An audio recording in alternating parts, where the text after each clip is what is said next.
Hi, good evening. Welcome to Authors Talk by Trishna.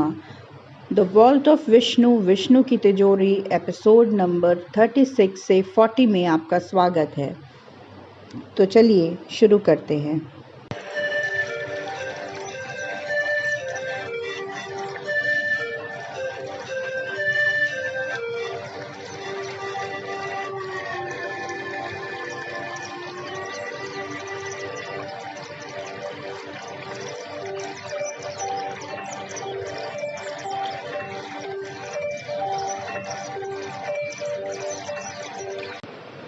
6 दिन की एक लंबी यात्रा के बाद हम पुनः सूखे और गर्म रेगिस्तान के रास्ते पर थे, लेकिन इस बार मैं और मेरे घोड़े के पास पर्याप्त भोजन और पानी साथ था।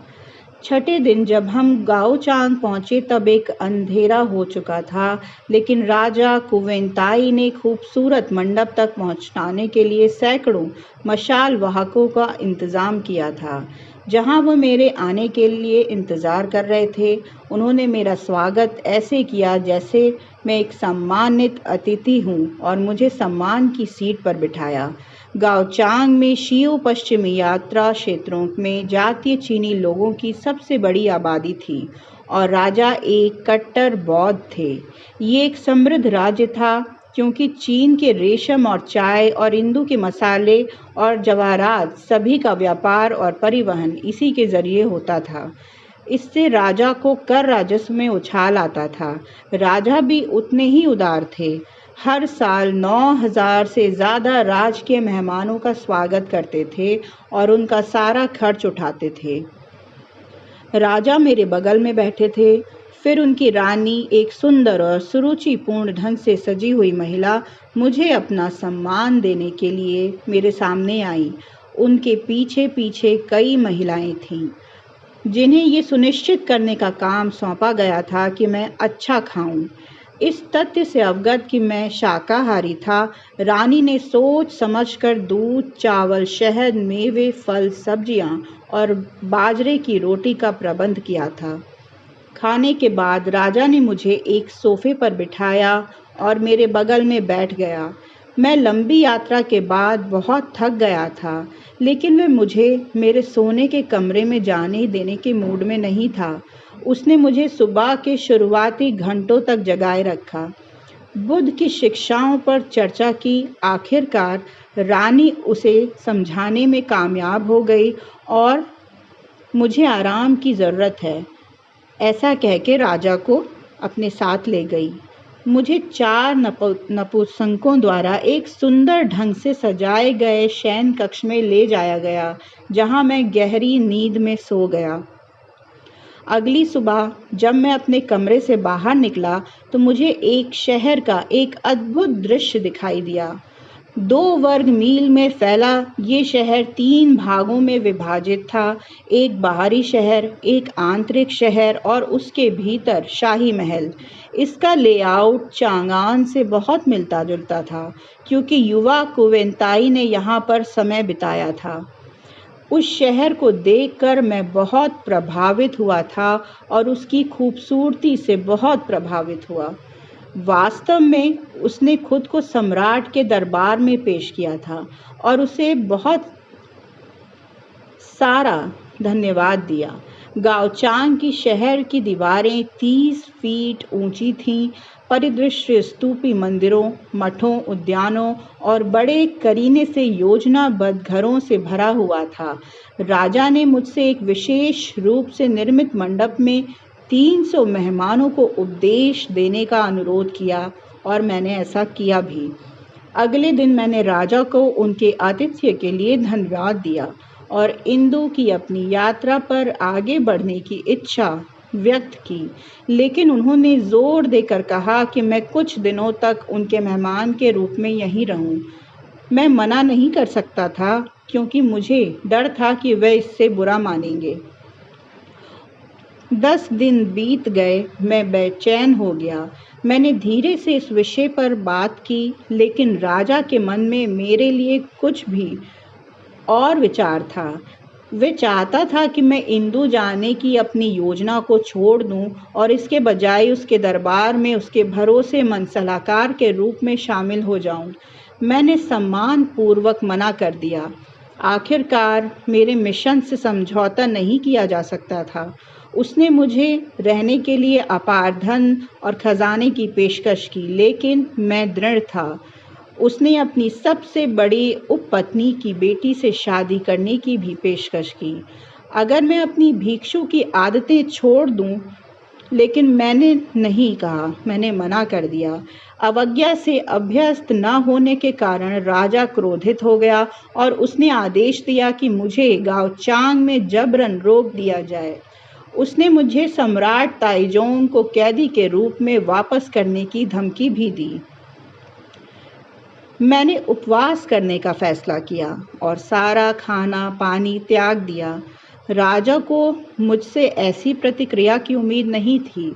हर दिन वह और रानी व्यक्तिगत रूप से मेरे लिए खाना लाते थे और मुझे खाना या पानी देने की कोशिश करते थे, लेकिन मैं मना कर देता था। आखिरकार 3 दिनों के बाद मेरी सांसें बहुत कमज़ोर हो गईं और राजा ने नरमी दिखाई, ये महसूस करते हुए कि मुझे रोके रखने में मेरी मृत्यु हो सकती है। उनके आश्वासन पर मैंने पानी का एक घूंट लिया और थोड़ा सा खाना खाया। राजा के चेहरे पर राहत की लहर दौड़ गई।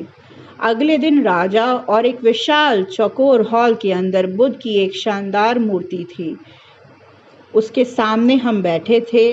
उनके भरोसेमंद दरबारियों की मौजूदगी में शपथ पूर्वक भाइयों के रूप में शपथ ली। शपथ का मतलब था कि हम एक दूसरे की रक्षा के लिए जिम्मेदार हैं। मैं उनके विषयों को उपदेश देने के लिए कुछ और दिन रुकने के लिए भी सहमत हो गया। राजा ने मेरी तीर्थ यात्रा के लिए अपना समर्थन देने का वचन दिया और मेरे शिष्यों के रूप में मेरे साथ जाने के लिए 4 योग्य भिक्षुओं का चयन किया। उन्होंने मुझे दस्ताने, चमड़े के जूते, चेहरे को ढकने वाले कपड़े, 30 घोड़े और 24 नौकर दिए ताकि ये सुनिश्चित हो सके कि मैं अपनी यात्रा के दौरान आरामदायक महसूस करूं। इसके अलावा उन्होंने मुझे 100 टेल सोना, 30,000 चांदी के टुकड़े और रेशम, साटन और तफ्ता के 500 रोल दिए। मुझे आश्चर्य हुआ कि मुझे महंगे उपहारों से क्यों नहलाया जा रहा था। आखिरकार मैं केवल एक विनम्र भिक्षु था। मैंने उनसे पूछा कि वे इतने उदार क्यों हैं। उन्होंने उत्तर दिया कि वे चाहते थे कि मैं अगले 20 वर्षों तक बिना किसी भिक्षा के यात्रा कर सकूं। सोना और चांदी का उद्देश्य ये सुनिश्चित करना था। वे ये भी चाहते थे कि मेरे मार्ग पर आने वाले अन्य राजा भी मेरा सहयोग करें। साटन, रेशम और तफ्ता उन राज्यों के लिए श्रद्धांजलि थी। मेरे नए भाई ने 24 पत्र भी लिखे, प्रत्येक पत्र के लिए एक जिससे मैं गुजरता था, जिसमें मेरे लिए सुरक्षित मार्ग और घोड़े की सवारी का अनुरोध किया गया था। इसके अलावा उन्होंने अपने एक वरिष्ठ अधिकारी को पश्चिमी तुर्कों के महान खान के दरबार में मेरा मार्गदर्शन करने के लिए भी नियुक्त किया था। गाओचांग के शाही परिवार, भिक्षुओं और नागरिकों ने मुझे अपने सच्चे अफसोस के साथ विदा किया। मुझे भी उन्हें छोड़कर जाने का दुख था, लेकिन मेरा मिशन बुला रहा था। जाने से पहले मैंने राजा से वादा किया कि मैं अपनी वापसी यात्रा में गाओचांग में रुकूंगा। मुझे नहीं पता था कि मैं उनसे आखिरी बार मिल रहा था। एपिसोड 37। मार्क अपनी कुर्सी पर आगे झुकी और अपनी डेस्क पर रखे इंसुलेटेड बॉक्स को देखा। ये कुछ मिनट पहले ही आया था, जिसे उनकी फॉरेंसिक टीम डोकलाम से एक विशेष विमान से लेकर आई थी। उन्होंने जल्दी से अपनी डेस्क से कॉफ़ी का कप और पानी की बोतल हटा दी, क्योंकि उन्हें डर था कि कहीं कुछ गड़बड़ ना हो जाए। उसका फ़ोन चमकने लगा। ये पाम था। हाँ, नमूना आ गया है। उससे आश्वस्त किया, मैं अपने सबसे अच्छे आदमी को इस काम पर लगाऊंगा। जब मेरे पास कुछ प्रारंभिक परिणाम आ जाएंगे तो मैं आपसे बात करूंगा। मार्क ने इंटरकॉम उठाया और लैब में फ़ोन करके अपने सबसे अच्छे फॉरेंसिक पैथोलॉजिस्ट को बुलाया। मुझे तुमसे कुछ बहुत ज़रूरी काम करवाना है, उसने डिब्बा उसे देते हुए कहा। देखो, इस पर लगे खून से डीएनए प्रोफाइल पाने का कोई मौका है या नहीं। अगर किसी के लैब वर्क पर उसे भरोसा हो सकता था तो वह वही आदमी था। पैथोलॉजिस्ट ने कई मौक़ों पर उसकी मदद की थी, खासकर जब वे सीमावर्ती इलाकों में भारतीय सैनिकों को तनाव के स्तर का प्रशिक्षण कर रहे थे। सीबीटीटी ने सैनिकों के उच्च तनाव की स्थिति में रक्त कोर्टिसोल के स्रोत को कम करने के लिए एक प्रयोगात्मक तकनीक विकसित की थी। पैथोलॉजिस्ट ने इंसुलेटेड कूलर बॉक्स खोला। अंदर एक पेपर बैग था। उसने बैग उठाया, उसे खोला और अंदर देखा। ये स्पष्ट था कि टर्निकेट को एक पेपर बैग में रखा गया था, जैसे कि मानक अभ्यास था, ताकि रक्त सूख न जाए। रक्त अपेक्षाकृत ताज़ा दिख रहा था, उन्होंने कहा। ऐसी स्थिति में कोशिकाएं अभी तक निर्जलित नहीं हुई होंगी। मुझे नहीं लगता है कि वे फटी होंगी। मान लें कि मैं सही हूं तो सीरोलॉजिकल और आणविकीय परीक्षणों के अलावा सूक्ष्म परीक्षण भी संभव होना चाहिए। मुझे आपके पास वापस आने के लिए कुछ समय दें। मार्क ने सिर हिलाया। पैथोलॉजिस्ट ने बॉक्स को वापस अपनी प्रयोगशाला में ले गया।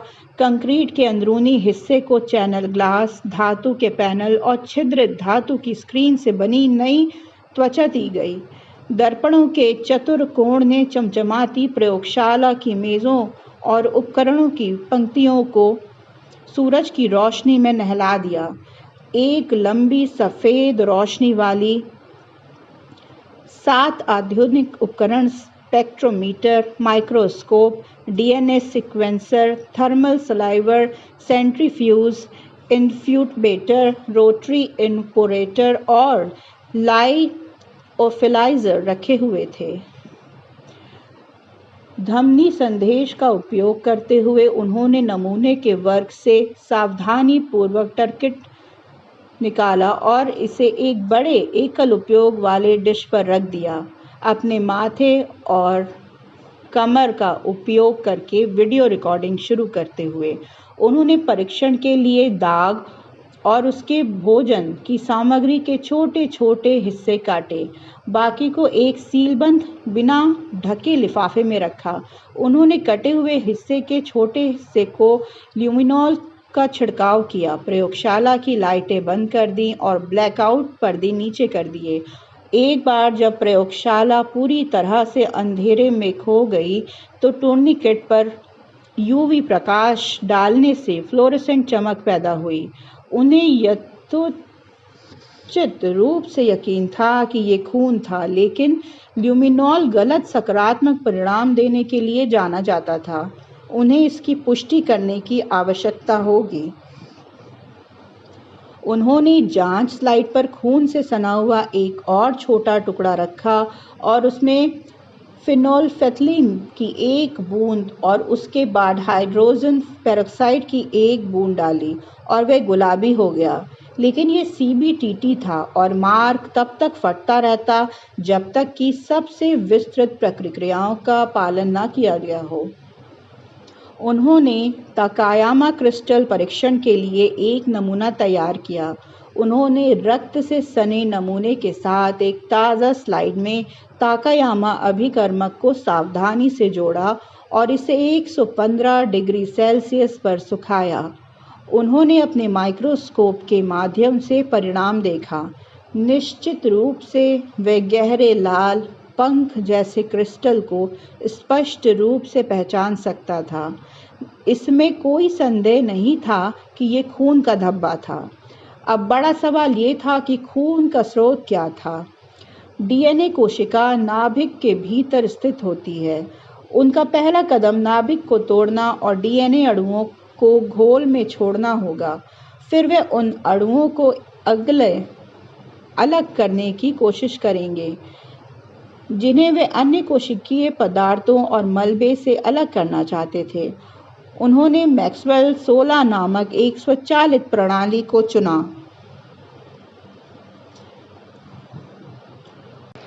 जो लगभग 2 घंटे में काम कर सकती थी। उन्होंने सिस्टम के काम करने का इंतजार करते हुए एक कॉफ़ी ब्रेक लिया। कई घंटों बाद नमूना आणविक दोहराव के लिए तैयार था। सिस्टम पॉलीमेरेज चेन के माध्यम से नमूने के डीएनए अनुक्रम की लाखों प्रतियां बनाई गईं। फिर कोशिका विद्युत कण संचालन का उपयोग करके वे नमूने के लिए एक डीएनए प्रोफाइल विकसित करने लगे। जब वे दिखाई देने लगा तो पैथोलॉजिस्ट ने जाकर जांच की कि क्या उसने कोई गलती की है। उसने अपने सभी नोट्स फिर से चेक किए, मानसिक रूप से अपने कदमों को फिर से देखा और वीडियो रिकॉर्डिंग की जांच की। सभी प्रोटोकॉल सही काम कर रहे थे, जिसमें संदूषण की कोई संभावना नहीं थी।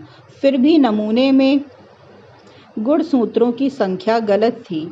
ऐसा क्यों हो सकता है? उसने मैनुअल प्रतिक्रिया का उपयोग करके टर्निकेट से एक नए नमूने पर पूरी प्रक्रिया को दोहराया और उसने एक और हिस्से को काट दिया और उसे एक रासायनिक घोल में डुबो दिया। उसने आगे बढ़ते हुए चरणों के बारे में सोचा। ये एक लंबी रात होगी। एपिसोड 38। हेनान के डैंगफेंग काउंटी में अस्पताल के प्रवेश द्वार पर काली होंकी लिमोजिन आकार रुकी। कार को आलीशान चमड़े के असबाब और पॉलिश की गई लकड़ी की सजावट के साथ बुजांग के लिए अनुकूलित किया गया था। अस्पताल प्रशिक्षण सुविधा से 30 मिनट से भी कम दूरी पर स्थित था। अन्य ग्रामीण चीनी अस्पतालों की तरह ये भी भीड़-भाड़ वाला इलाका था। इसका रखरखाव भी खराब था। रख-रखाव सेवाएं अपर्याप्त थीं और उपकरण खराब थे।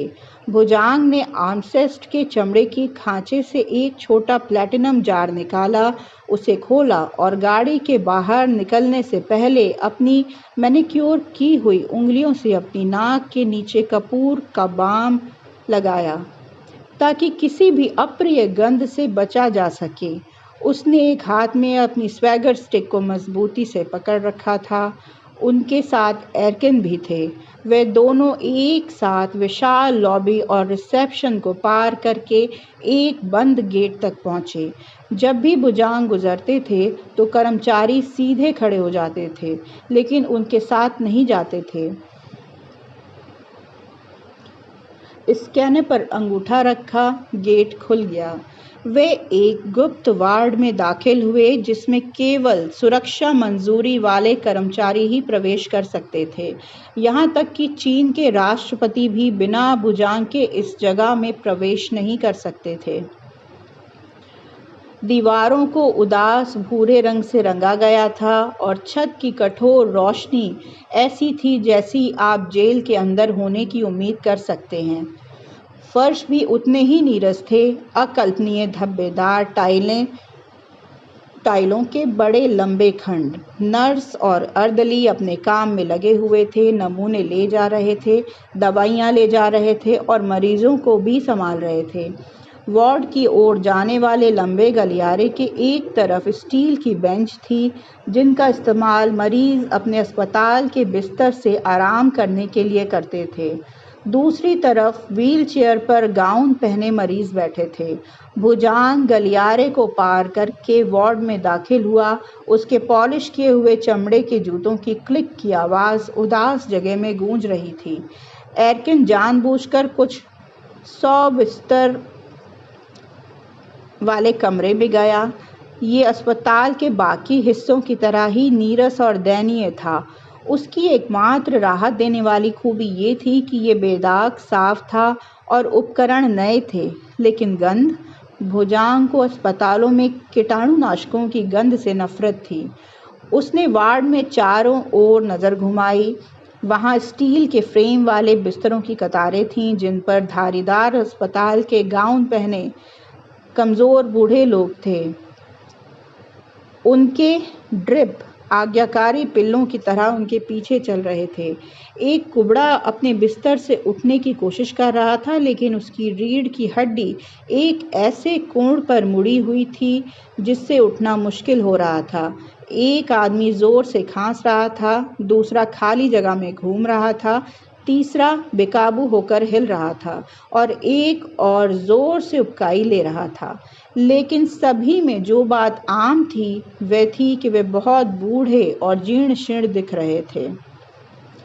डॉक्टरों की समर्पित टीम आधुनिक दवा, हार्मोनल बस्टर, एंटीबायोटिक्स और पारंपरिक चीनी उपचारों के मिश्रण का उपयोग करके चिकित्सा समाधान विकसित करने का प्रयास कर रही थी, लेकिन अभी तक कुछ भी काम नहीं आया था।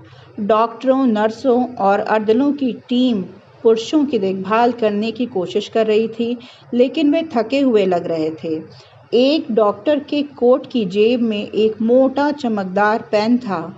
उसने उस पेन से कभी कोई नोट या निर्देश नहीं लिखे। इसके बजाय उसकी खामोश आंखें नियमित अंतराल पर वार्ड की तस्वीरें लेती रहती थीं। भुजांग ने इस दृश्य को दृढ़ निगाहों से देखा, हालांकि एरकिन की आंखों में आंसू थे। इन लोगों की वास्तविक उम्र क्या है? भुजांग ने पूछा। 18 से 22। एरकिन ने अपनी आवाज़ में भावना को छिपाते हुए उससे कहा। अगर आप इतनी जल्दी में ना होते तो ये सब टाला जा सकता था। ये वार्ड अब उपचार केंद्र नहीं रह गया था, ये जीवन के अंत की देखभाल केंद्र के बराबर हो गया था। एक धर्मशाला जहां स्वस्थ युवा पुरुषों को मरने के लिए भेजा जा रहा था। भुजांग ने वरिष्ठ डॉक्टर को पास आने का इशारा किया और पूछा, क्या पूर्वानुमान है? डॉक्टर ने अपना सिर हिलाया। हम बस यही कोशिश कर रहे हैं कि उन्हें दर्द से मुक्त रखा जाए और जितना संभव हो सके उतना आराम दिया जाए। हम अब तक कितने लोगों को खो चुके हैं, इसकी कोई भी गिनती नहीं है। भुजांग ने अहंकार पूर्वक अपनी छड़ी हिलाकर डॉक्टर को दूर जाने और अपना काम जारी रखने का इशारा किया। एरकिन ने कहा, मुझे ये कहते हुए दुख हो रहा है, लेकिन पिशीनो को ना ढूंढकर हमने इन लोगों को मौत के मुंह में भेजा है। भुजांग ने अपने ही गुस्से में छड़ी उठाई, खाली धातु के गरनी पर पटकते हुए भौएं सिकोड़ी। इस आवाज़ से कुछ सो रहे मरीज जाग गए। नर्सों को अच्छा लगा होगा भुजांग को फटकार लगाने के लिए, लेकिन वो चुप थे। उनमें कोई भी लेबर कैंप के अंदर नहीं देखना चाहता था।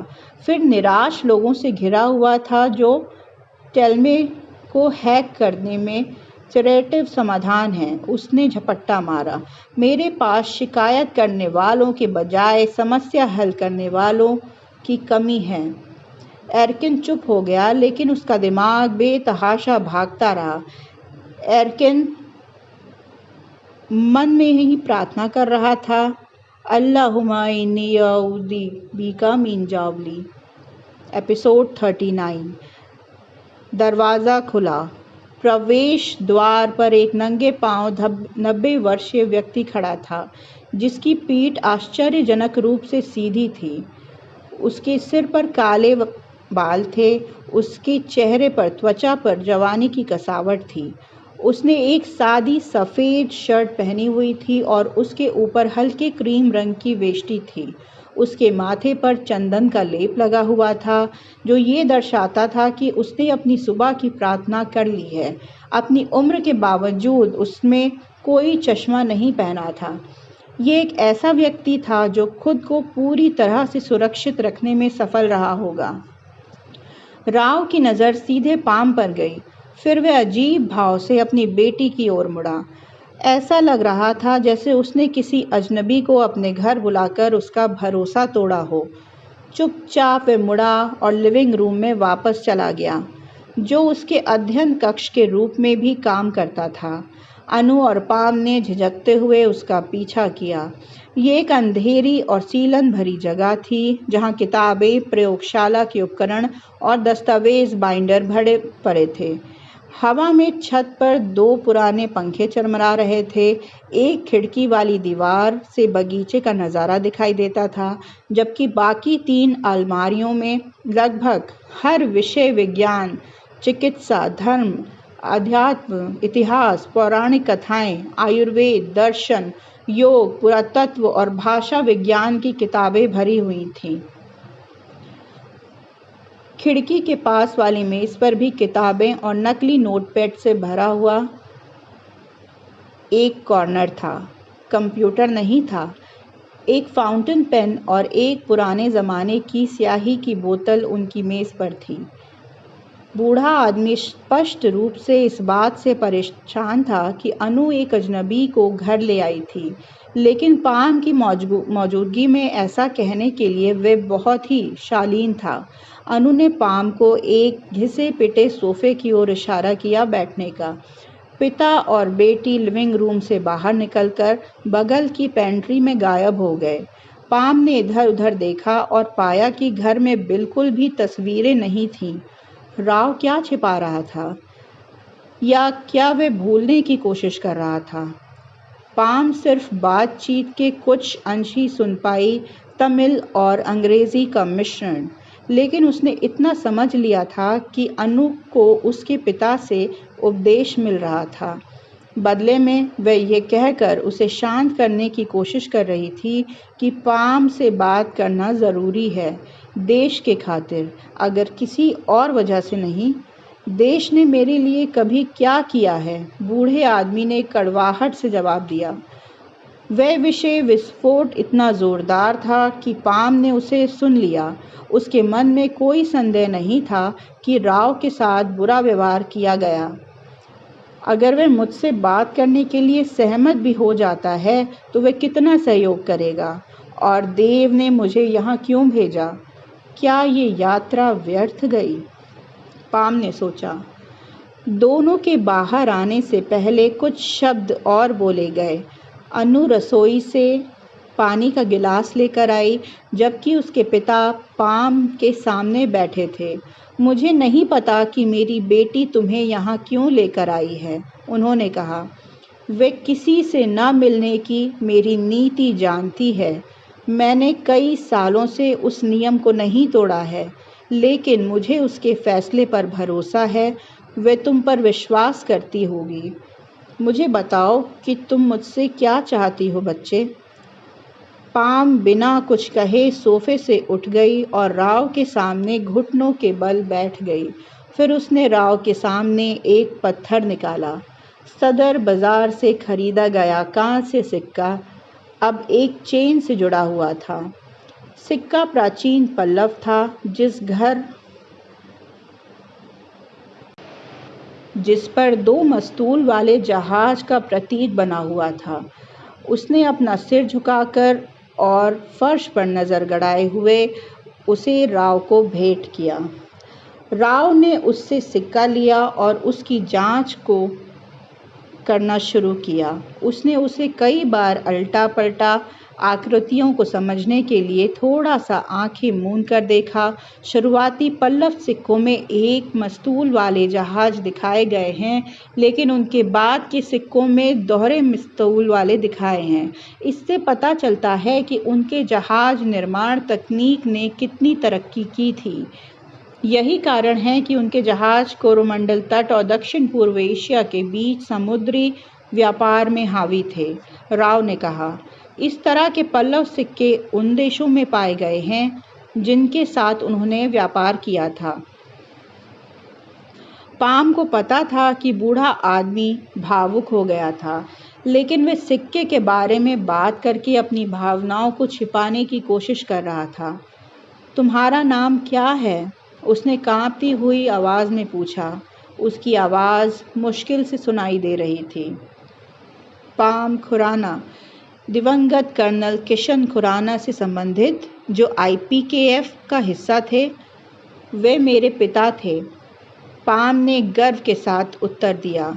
राव का व्यवहार तुरंत नरम पड़ा। उन्होंने आशीर्वाद के तौर पर उसके सिर पर हाथ रखा और उसे उठने को कहा।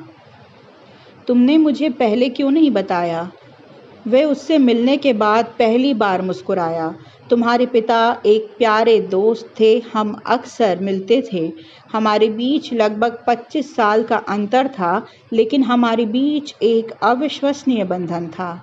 वे अक्सर तुम्हारे बारे में बात करते थे। तुम उनके जीवन का प्यार थी और तुम्हारी प्यारी माँ बेशक। उसके चेहरे पर मुस्कान सच्ची थी, फिर भी जब उसने पाम के पिता का जिक्र किया तो उसकी आंखें उदास थीं। उसने कभी भी तुम्हारा जिक्र मुझसे या मेरी माँ से नहीं किया, पाम ने उदास होकर कहा। राव ने कहा, बेटी, क्योंकि वह आपकी जान को खतरे में डालना नहीं चाहता था। एपिसोड 40। मैं और मेरा दल हुआ यानशान की उजाड़ पहाड़ियों से होकर गुजरे। बजर लाल बलुआ पत्थरों की पहाड़ियाँ थीं, रेगिस्तान के उत्तरी किनारे पर स्थित थीं। गहरी खाइयाँ दिन के कुछ समय में पहाड़ों को लाल लपटों जैसा रूप देती थीं। मैं वहाँ रुका, घोड़े से उतरा और पहाड़ों के आश्चर्य को देखा। फिर मैंने सावधानी से हुआओ योगशान की चट्टानों के नीचे एक घाटी की ओर अपना रास्ता बनाया। ये गहरी खाई की ओर एक छोटा लेकिन जोखिम भरा रास्ता था, लेकिन एक बार जब मैं वहां पहुंच गया तो मैंने सबसे अद्भुत दृश्य देखे।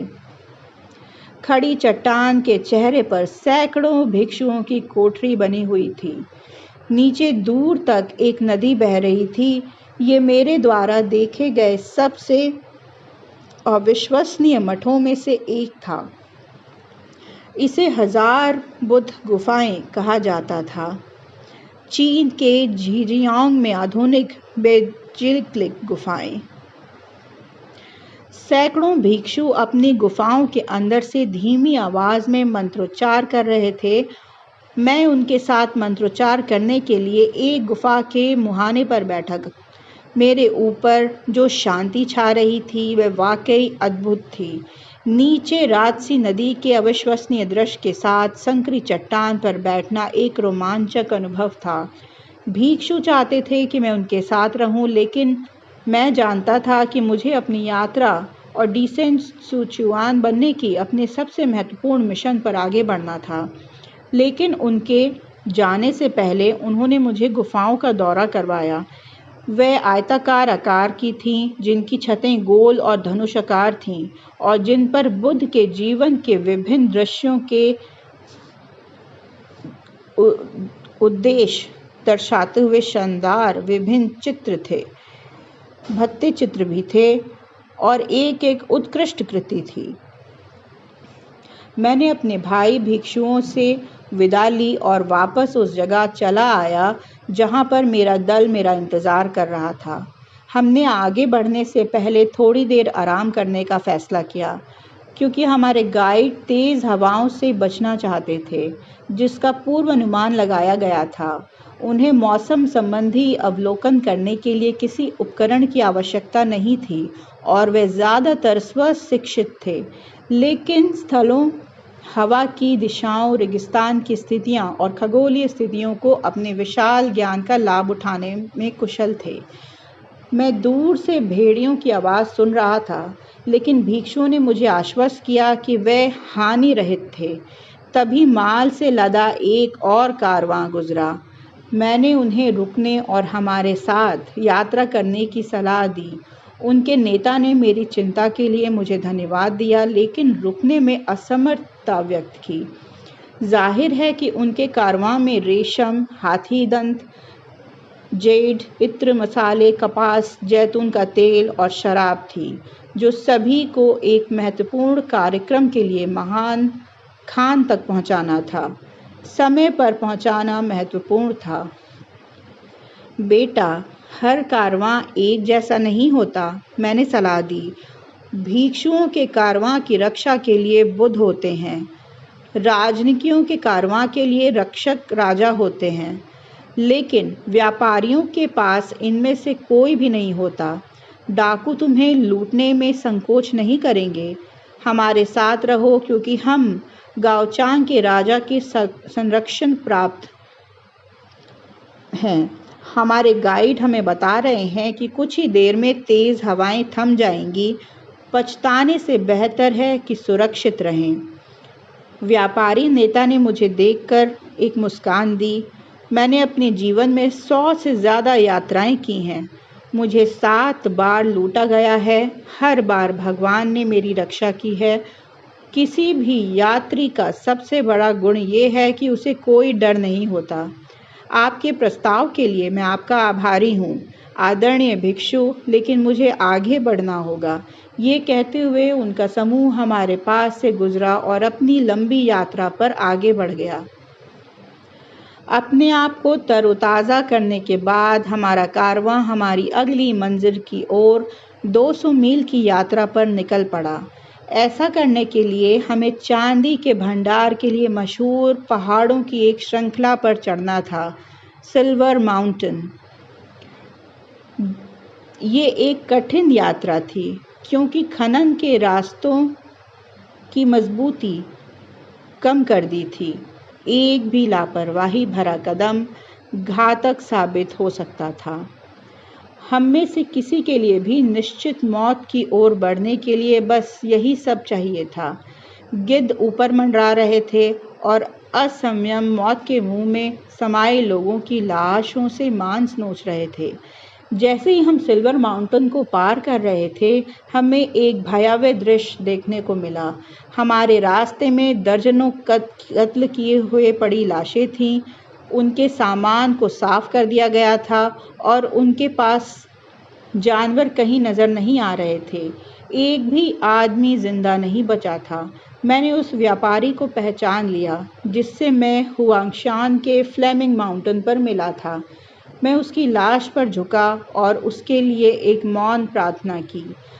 मैं काश उसने मेरी सलाह मान ली होती, लेकिन शायद उसका समय आ गया था।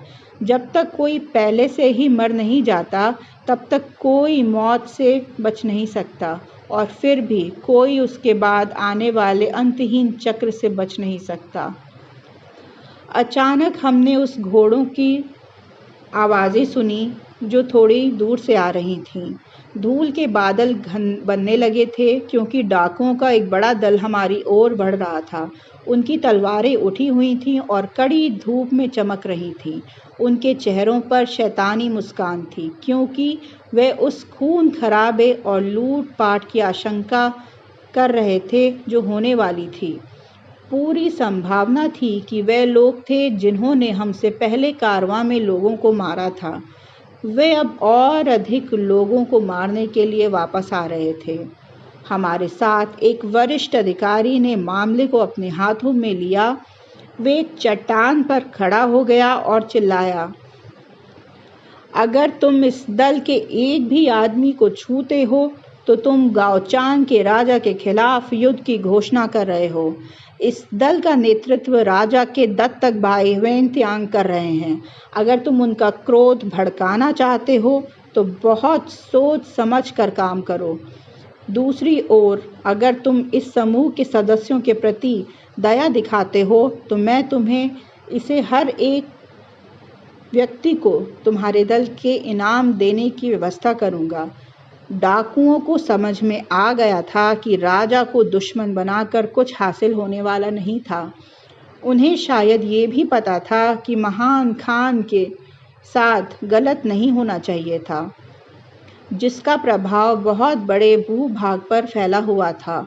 गाओचांग का राजा खुद महान खान का जागीरदार था और उसकी सुरक्षा का हकदार था। राजाओं के बीच के नियम को डाकुओं ने भी गंभीरता से लिया। उन्होंने राजा के अधिकारी द्वारा दिए गए पर्स स्वीकार कर लिए और रिश्वत लेकर भाग गए। राजा के क्रोध से बचने के लिए आभारी थे। खान के लिए भी भेजा गया सामान हमने इकट्ठा कर लिया ताकि वे सुरक्षित रूप से उनके पास पहुंच सके। आज के लिए सिर्फ इतना ही। आगे के एपिसोड को कल सुनेंगे। बहुत बहुत धन्यवाद। आइए 5 मिनट के लिए एक मेडिटेटिव साउंड सुनते हैं, उसके बाद अलविदा। आपने अगर मेरे चैनल को अभी तक सब्सक्राइब नहीं किया है तो प्लीज़ मेरे चैनल को लाइक, शेयर, कमेंट और सब्सक्राइब करिए।